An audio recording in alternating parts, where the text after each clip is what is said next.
बाबा से वर्षा लेने के लिए व बाप की शरण में आने के लिए क्या करना पड़ेगा? पवित्र रहना पड़ेगा। और पुरुषार्थ तो बहुत बड़ा शब्द है, हर चीज का उत्तर हो सकता है ना? क्या करना पड़ेगा? पुरुषार्थ करना पड़ेगा। क्या करना पड़ेगा? बाप को याद करना पड़ेगा। ये सारे प्रश्नों का उत्तर है ना? जब कोई ना आवे तो ये बोल दो, गलत नहीं कह सकता कोई उसको। तो बाबा कहता है उसके लिए पूरा पूरा नष्टो मोहा बनना है। अर्जुन ने को भी गीता क्यों सुनाई सारी? क्योंकि उसको मोह व्याप्त हो गया था। तो भगवान ने मोह को दूर करने के लिए 18 अध्याय वहां सुनाए, दिखाते हैं ना। शिव बाबा भी क्या कर रहे हैं? बच्चे, नष्टो मोहा स्मृति लब्धा, यही तुम्हारा फाइनल पेपर है। जब शरीर छूटेगा तो किसकी याद आई? मम्मी डैडी की आई, भाई बहन की आई, पत्नी की आई, पति की आई, किसकी याद आई? या भगवान की आई? है ना? याद किसकी आनी चाहिए? वो तो बेचारे बड़ी कोशिश करते, जब मरने लगता सारी जिंदगी तो करा नहीं याद। फिर कहते ले गीता पढ़ लो, गुरु ग्रंथ साहब पढ़ लो, सुखमणी साहब पढ़ लो, सतनाम वैगुरु आख बाबा कहता क्यों आखा है?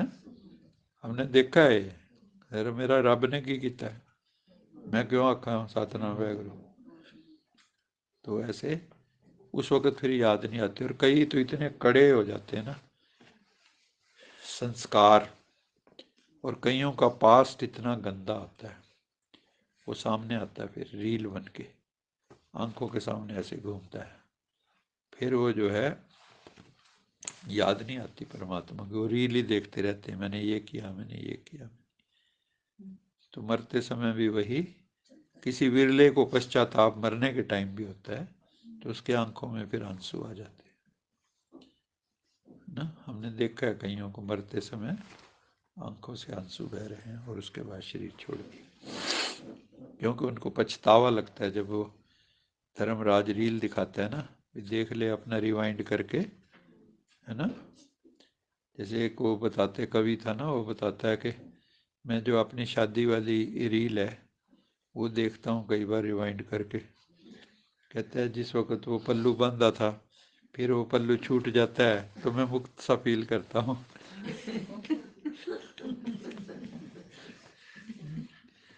कहता है अब तो बंध गया, ये छूट नहीं सकता, उम्र कैद होगी। शादी क्या है? उम्र कैद है। आदमी मानता नहीं इसको, लेकिन है ये उम्र कैद। और ये जो है ना बामशक्कत है। बामशक्कत समझते हो ना? ये सिर्फ कैद नहीं है, मजदूरी करनी पड़ेगी वहाँ। उनको बामशक्कत बोलते हैं। मतलब सजा भी दो तरह की होती है, एक बामशक्कत होती है, एक बिना उसके, कि वहाँ वो वैसे आपको रोटी पानी वैसे खिला देंगे। वो कहते हैं नहीं, रोटी पानी भी कमाना पड़ेगा। तो ये है बामशक्कत जो है ना, ये उम्र कैद है। तो पूरा पूरा नष्ट मोह बनना है। जब तक मोह नष्ट नहीं होगा तो भगवान की याद नहीं आएगी, स्मृति लब्धा भी नहीं होंगे।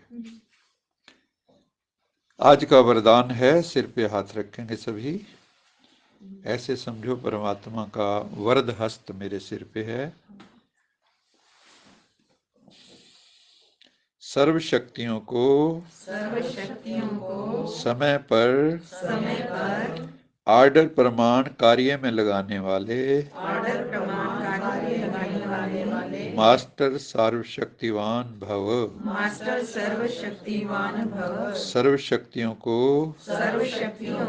समय पर आर्डर प्रमाण कार्य में लगाने वाले मास्टर सर्वशक्तिवान भव। तो क्या बनना है? मास्टर सर्वशक्तिवान। कई ना अपना कॉपी पेन लेके इसी को लिखते रहते, मैं मास्टर सर्वशक्तिवान आत्मा हूँ, मैं मास्टर सर्वशक्ति। तो फिर शक्तिमान बन जाते। क्योंकि ये जो आपका सबकॉन्शियस माइंड है ना, इसमें जो बात आप बिठा दोगे, जैसे छोटा बच्चा, आपको आपने उसके मन में बिठा दिया तू किसी काम का नहीं, तू कुछ नहीं कर सकता है, यू आर यूजलेस, तो सारी जिंदगी बेचारा दबा दबा रहेगा। उसको यही लगता रहेगा कि मैं किसी काम का नहीं हूँ। अगर कहो तुम बहुत कुछ कर सकते हो, कितना बड़ा अत्याचार तुम्हारे में, बच्चों हाँ, पे। बच्चों को हम लोगों को पालना नहीं आती, कुंठित कर देते हैं, इसको कहते हैं कुंठाग्रस्त करना। वो बस सारी जिंदगी इनहिबिशंस में जीते हैं। फिर तो पाप तो लगता होगा ना फिर पेरेंट्स लड़कियों को तो ज़्यादा ही माँ बाप करते हैं, दबा के रखते हैं, है ना, तो वो फिर कुंठित हो जाती है, फिर उनका मन नहीं करता, वो फिर ज़्यादा ज़्यादा एक ही काम करना चाहती हैं, शादी कर दो मेरी। कहते हमारे माँ बाप ने भी यही काम करा था, हमारा भी यही कर दो, क्योंकि और तो किसी जोगा आपने छोड़े नहीं।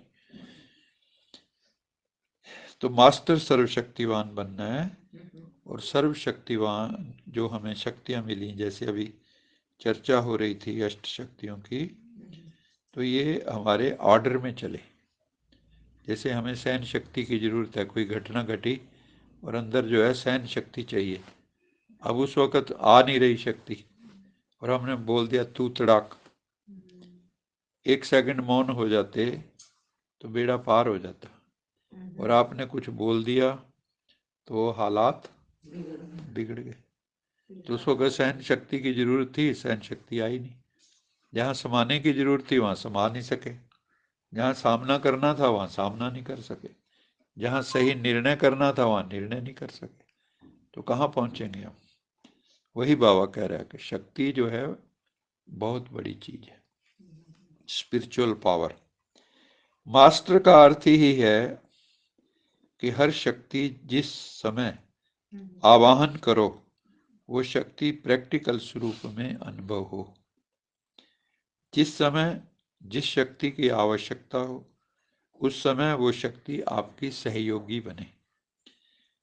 शक्ति को ऑर्डर किया और शक्ति हाजिर, है ना। जैसे वो करते हैं ना, वो कौन सा दिया होता है, अलादीन का जादुई चिराग, बस ऐसे किया, थोड़ा सा रगड़ा और वो क्या बोलता है, वो हुक्म मेरे आका, हुक्म मेरे। ऐसे ही बाबा कह रहे हैं कि तुम याद करो और वो शक्ति हाजिर हो जाएगी, हुक्म मेरे आका। ऐसे भी नहीं ऑर्डर करो सहन शक्ति को और आए सामना करने की शक्ति भी चाहिए, तो था सहन करना और ये भिड़ गए, यही समझे। तो बाबा कहते हैं इसको भी मास्टर सर्वशक्तिवान नहीं कहेंगे, क्योंकि जिस समय हमने बुलाया जिसको, वो आना चाहिए, वो शक्ति आनी चाहिए। जैसे शरीर की शक्तियां ऑर्डर में हैं, ऐसे सूक्ष्म शक्तियां भी ऑर्डर प्रमाण काम करें।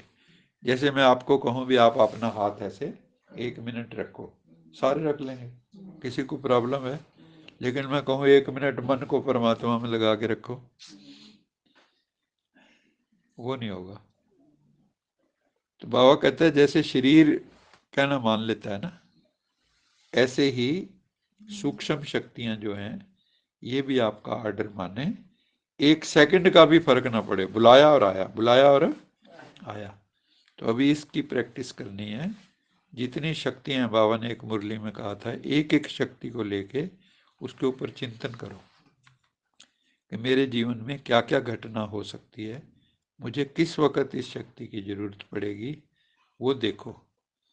खास करके सबसे ज़्यादा कहाँ से आदमी गड़बड़ करता है,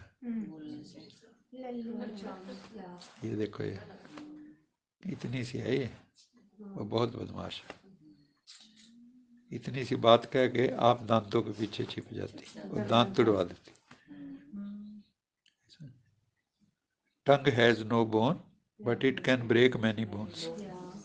इसमें हड्डी नहीं होती लेकिन हड्डियां तुड़वा देती, यही समझे। तो इस तथ्यों से बचना है, बहुत चालाक है ये, और इसको कोशिश करो भाई तो चुप रहो। अगर ये भी कर लिया आधी समस्या हल है, आधी से भी ज़्यादा। एक चुप सो सुख, एक चुप सौ सुख। लेकिन ऐसा भी नहीं है कि जहाँ बोलना हो वहाँ भी ना बोलो। कोई आपसे राय मांगे यूँ का मैंने तो चुप रहना। तो बाबा ने इसलिए एक शब्द यूज किया कि जैसे युक्ति युक्त होता है, एक्यूरेट होना चाहिए, और आपको ये समझ भी होनी चाहिए कहाँ मुझे बोलना है, बोलना है तो किस टोन में बोलना है, बोलने के लिए तो बाबा ने खास बताया ना, कम बोलो, धीरे बोलो, मीठा बोलो, सोच के बोलो, तोल के बोलो, कल्याण के बोल बोलो, सबके भले के बोल बोलो। आज का स्लोगन है, प्रसन्नता का आधार संतुष्टता की शक्ति है। जितने आप संतुष्ट होंगे भीतर से, उतने आप प्रसन्न होंगे। इन दोनों का कोरिलेशन है, दोनों आपस में जुड़े हैं। अगर आप अंदर से असंतुष्ट हैं तो फिर आप कभी खुश नहीं हो सकते। और सबको संतुष्ट करना है, और खुद भी संतुष्ट रहना, और भगवान को भी संतुष्ट करना। भगवान कैसे संतुष्ट होगा? जो उसकी मत पे चलेंगे, उसका कहना मानेंगे, आज्ञा पे चलेंगे, उसकी फरमा बरदार बनेंगे उसके। अच्छा मीठे मीठे सिकिले दे बच्चों प्रति माता पिता बाप याद प्यार, गुड मॉर्निंग। रूहानी बाप की रूहानी बच्चों को नमस्ते। हम रूहानी बच्चों की रूहानी माता पिता बाप दादा को याद प्यार, गुड मॉर्निंग, गुड नाइट और नमस्ते। सदा रहो हंसते, कहीं नहीं